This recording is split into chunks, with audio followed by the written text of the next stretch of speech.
അതുകൊണ്ടാണ് പ്രൈവറ്റ് ബസ്സിൽ ചുറിയുറുക്കള നല്ല ചെറുപ്പക്കാരെ ഡ്രൈവർമാരാക്കണത്. മണമുള്ള പൂനുള്ളി മുടിയിൽ ചൂടി മണിക്കുട്ടി നീ എന്റെ മനസ്സുനുള്ളി. എന്റെ മനോഹരേട്ടാ, എന്തൊക്കെ അഭ്യാസങ്ങൾ ഈ ചെറുക്കൻ കാണിക്കണേ. പഞ്ചാര പായസം ഉണ്ണുന്ന മടത്തത്തെ പയ്യന്മാർ നിന്നെ കണ്ട് കണ്ണുവെക്കും. 80 കിലോമീറ്റർ സ്പീഡില് പടച്ചോനെ നിങ്ങൾ കാത്തോളീന്ന് പറഞ്ഞൊരു പോക്കുണ്ട്. ആ പോക്ക് കണ്ട ഏത് പെണ്ണിനും പ്രേമം തോന്നി പോവും മോനെ. പയ്യന്മാർ നിന്നെ കണ്ട് കണ്ണുവെക്കും. താൻ തന്നെത്താനങ്ങ് വേഷം കിട്ടി അല്ലേ? അതെ, എന്റെ ഇഷ്ടാ. എന്റെ ബസ്സിൽ ആര് പണിയെടുക്കണമെന്ന് ഞാൻ തീരുമാനിക്കും. അത്തരം തീരുമാനങ്ങളാണ് കുഴപ്പം. ഇതുപോലെ പല മുതലാളിമാരുടെയും പല അഭിനയവും കണ്ടിട്ടുള്ളവനാ ഞാൻ. ശരി, ഇയാൾക്കിപ്പൊ എന്താ വേണം?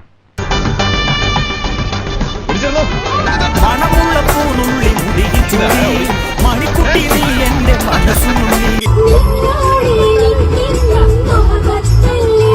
ഒരു ബസ് ഓണർ എന്നൊക്കെ പറഞ്ഞ എന്താ ഇപ്പൊ വെയിറ്റ്? പോരാത്തതിന് ഗൾഫ് പോണതിന്റെ മുന്നേ കണ്ടക്ടർ ലൈസൻസ് എടുത്ത ആളല്ലേ മുരളി? ക്ലീനർ പണിക്ക് ഞാനും ഇല്ലേ? നമ്മൾ പഴയ ആൾക്കാരല്ല, സെലിബ്രിറ്റികളാണ്. പാസഞ്ചേഴ്സ്, നിങ്ങളൊക്കെ ഒന്ന് സഹകരിക്കണം. Sorry for the inconveniences. അപ്പന്റെ ഇത് കണ്ട ആ ബസ്സിലുണ്ടായിരുന്ന ഒരു പെൺകുട്ടി ഇവന്റെ കൂടെ നിന്ന് സെൽഫി എടുത്ത് ഫേസ്ബുക്കിൽ പോസ്റ്റ് ചെയ്ത് കഴിഞ്ഞു. ഈ ഫാൻസിനെ കൊണ്ട് തോറ്റു.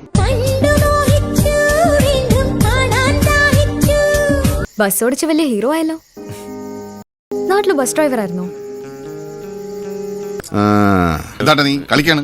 അധികം തപ്പണ്ട, നീ ഗവിയിലെ കുട്ടിയാണ്, നാട്ടുകാർ തപ്പും. മണമുള്ള പൂനുള്ളി മുടിയിൽ ചൂടി മണിക്കുട്ടി നീ എന്റെ മനസ്സുനുള്ളി. 1 മില്യൺ അടിച്ചു. 1 മില്യനാ. പഞ്ചാര പായസം ഉണ്ണുന്ന മടത്തത്തെ പയ്യന്മാർ നിന്നെ കണ്ട് കണ്ണുവെക്കും.